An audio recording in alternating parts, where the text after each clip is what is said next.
5 years ago, everyone said the 2021 draft was loaded. What nobody realized was just how ridiculous it would look half a decade later. These aren't prospects anymore. They're franchise engines, all-stars, defensive anchors, primary scorers. And before we dive into this re-ranking, if you enjoy real basketball conversations built on context, film, and facts, not hot takes, make sure you're locked in with Ball IQ Zone. The best discussions happen with people who actually love the game.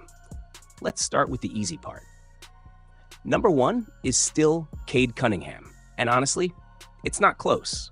There was a brief moment early in his rookie season when people questioned the jumper, the efficiency, whether he could truly be a number 1 option on a winning team. That noise is gone, completely. Cade has answered every doubt the hard way. What separates him isn't just talent, it's control. At 6'6", with elite pacing, he dictates tempo like a veteran point guard, but scores like a 3-level assassin. Even in seasons where Detroit's spacing has been cramped and the roster lacked elite shot creators, he's still produced at a level that forces defenses to bend. When his 3-ball is falling, you can feel the shift. The defense creeps up, help comes early, and suddenly the floor belongs to him. He's not just putting up numbers, he's shaping games.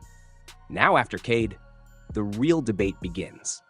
At number 2, I'm going with Evan Mobley, and yes, I know that's controversial, but here's the logic.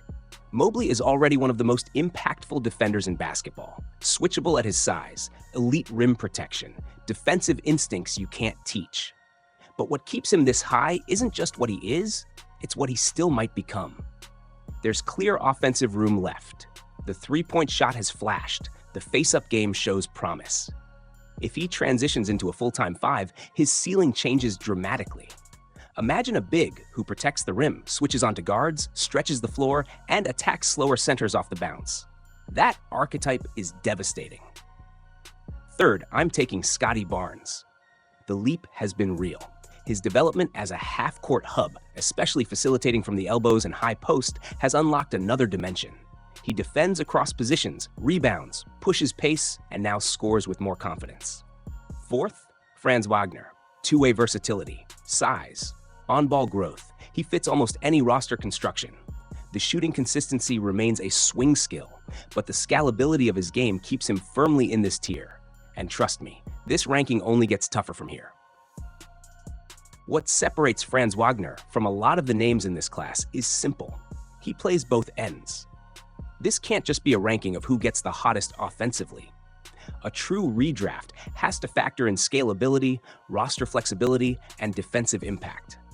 Franz gives you legitimate size on the wing, positional versatility, and the ability to guard up or down depending on the matchup. He's not just an offensive engine, he's connective tissue. And in a league where lineup versatility decides playoff series, that matters. Now, could someone argue he belongs 7th instead of 4th? Absolutely. That's how deep this class is. You could shuffle 2 through 7 and still build a reasonable case every time. That's what makes this group so rare. At number 5, I'm going with Alperen Sengun, and this is where the debate really heats up. Offensively, Sengun is already operating at an all-star caliber level. He's not just scoring, he's orchestrating. As a post hub, short roll passer, offensive rebounder, and interior finisher, he warps defenses in ways few young bigs can. Houston has drafted multiple lottery players in recent years, yet Sengun is the one who has clearly emerged as the offensive centerpiece. That says something. His footwork, touch, and passing instincts make him one of the most skilled young bigs in basketball. The three-point shot is still developing. The percentages have improved, but it's not yet a defensive panic button. And that's part of the evaluation. Because as special as he is offensively, the defensive limitations are real. Rim protection, consistency, switch defense, playoff targeting potential. Those concerns keep him just outside the very top tier. But let's be clear, in a different philosophical build, you could justify taking him second. That's how high the offensive ceiling is. 6th, I'm taking Shaylin Johnson, one of the most fascinating development arcs in this class. Coming out of Duke University, he was a mystery.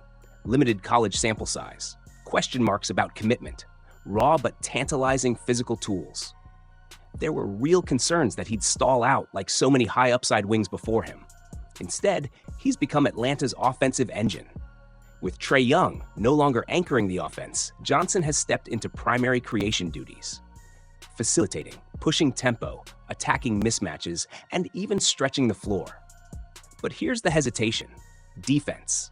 For someone with his size and athletic profile, the impact hasn't consistently translated on that end. If you're building around him as a franchise-level piece, you can't afford defensive neutrality, let alone lapses. That's the swing skill that determines whether he jumps tiers or stalls here.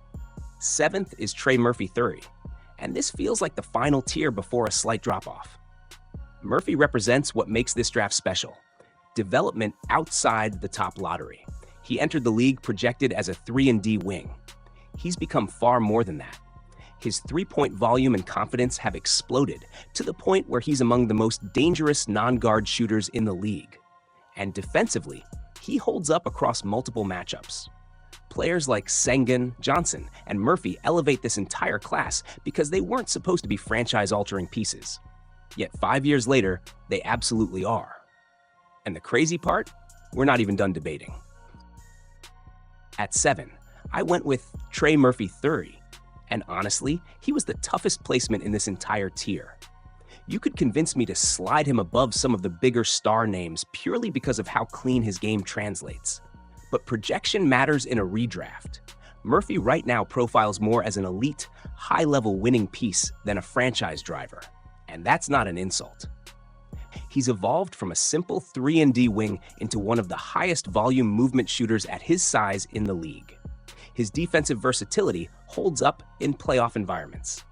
If he landed in a different ecosystem with more on-ball reps, maybe we're talking about something even bigger. Long-term, his trajectory resembles a more aggressive, higher-volume shooting version of Michael Bridges, a wing every contender wants. But when you compare that archetype to players with legitimate All-NBA ceilings, that's where the separation happens. Now we hit a slight tier break. At 8, I'm going with Josh Giddey, and he might be the most polarizing evaluation in this entire class. Here's the reality. Oklahoma City drafted him high, developed him during their rise, then pivoted roster direction and replaced him with Alex Caruso, and immediately won at the highest level. That context complicates everything. In Chicago, Giddey has posted big counting numbers, rebounding from the guard spot, advanced playmaking reads, improved pull-up shooting flashes, but he is still a specialized build. To maximize him, you need spacing at the 5. You need shooters flanking him. You need to structure the floor around his driving lanes because defenders will still duck under screens. The improvements are real, especially in certain shooting splits, but he remains a player you build around rather than plug anywhere. That's why he sits here. Still very good, still impactful, but scheme-dependent. 9th is the biggest faller relative to early expectations: Jalen Green. The tools were never the issue. Explosiveness, shot creation, tough shot making. But 5 years in, the developmental leap hasn't matched the flashes. Early in Houston, he was handed the keys to a rebuilding offense: high usage, difficult shots, limited structure. Meanwhile, players like Sengun evolved into efficient hubs. Green's efficiency, playmaking reads, and off-ball impact still fluctuate. The promise is there. It always has been. But you're still talking about potential more than production at this stage. And in a class this strong, stagnation costs you spots. There's also a broader developmental conversation here. The G League Ignite pathway produced talent, but the 1-year gap between high school and the league didn't always translate to complete skill refinement. That's not an excuse. It's context. Green isn't a bust. He secured a strong second contract. He's a legitimate NBA scorer. But unless there's a dramatic efficiency leap, this range might ultimately reflect his place historically within this group. At 10, I'm closing with Jalen Suggs. When healthy, Suggs is a winning guard, period. He defends at a high level. He brings edge. He can play on or off the ball. The three-point efficiency remains the swing factor, but his archetype is extremely valuable in postseason settings. Think modern-day Marcus Smart energy, toughness, defensive versatility, connective offense, with similar injury concerns that have slowed momentum at times. Leaving him out of the top 10 didn't feel right. And here's what's wild. We haven't even mentioned several quality starters. Jonathan Kuminga still flashes elite physical upside. Herb Jones is one of the best perimeter defenders in basketball. Ayo Dosunmu continues to carve out real rotation value. Aaron Wiggins became a reliable contributor on a contender. Jose Alvarado, undrafted, turned into a disruptive playoff guard. That's depth, real depth. When you evaluate the top 15 to 17 players from this class, the floor is unusually high.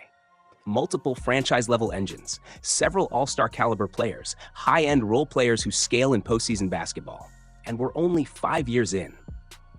For this draft to reach all-time territory, a few more players need sustained all-NBA production alongside top Cade Cunningham.